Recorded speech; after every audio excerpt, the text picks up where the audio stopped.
એમાં શું બાબત છે, પરમ દિવસે પીટી જાડેજા સાહેબે મને ફોન કર્યો.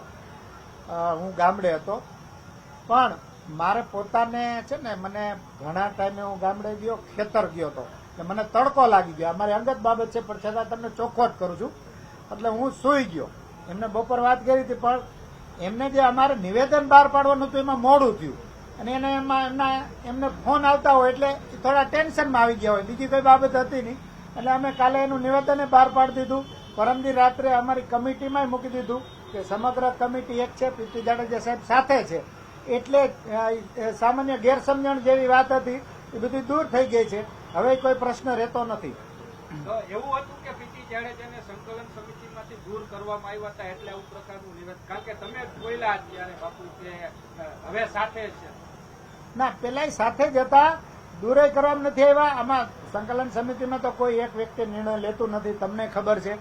એટલે એવી કોઈ બાબત હતી જ નહીં, એટલે એ પ્રશ્ન રહેતો જ નથી. ગેરસમજણો દૂર થઈ ગઈ, બીજું કાંઈ છે નહીં. પીટી જાડેજાએ એવું પણ કીધું કે પ્રેશર ટેકનિક શરૂ કરવામાં આવી છે. કોનું પ્રેશર આવી રહ્યું છે, કોણ આ પ્રેશર ટેકનિક યુઝ કરી રહ્યું છે? એવી કોઈ બાબત આપણા ધ્યાનમાં નથી આવી.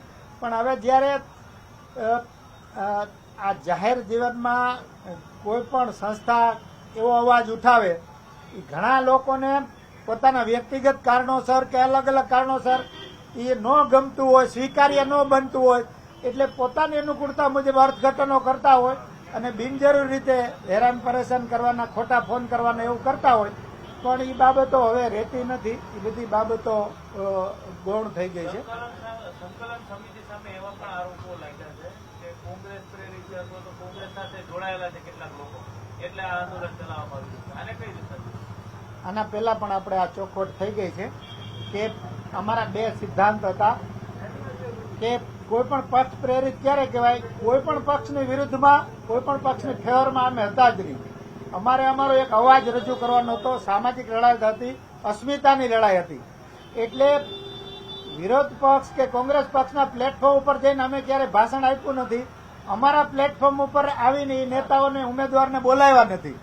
એટલે એ પ્રશ્ન રહેતો નથી ઓટોમેટિક. એ તો રાજકારણનો એક ભાગ હતો. અમે તો સામાજિક સંગઠન છે, એટલે દરેક પ્રશ્નનો રાજકીય રીતે કદાચ જવાબ પૂરતો ન હોઈ શકે, પણ આ આટલી બાબત છે.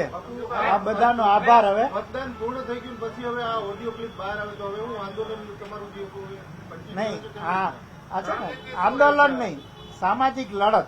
સામાજિક લડત એક યા બીજા સ્વરૂપમાં જે કાંઈ આપણે જાહેર હેતુ માટે આપને હું ધ્યાન દોરું, વિનંતી કરું કે ગોપાલભાઈ ઇટાલિયનનો વિડીયો આપ બધા જોયો હશે. ગોપાલભાઈ ઇટાલિયનનો વિડીયો આપે જોયો છે ને?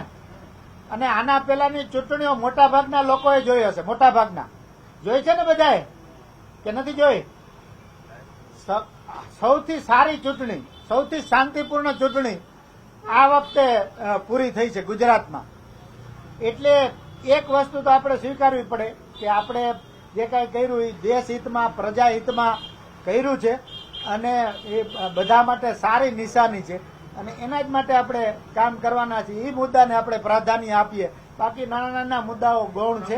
કોઈ વ્યક્તિગત હેતુ માટે કાંઈ પણ કરતા હોય.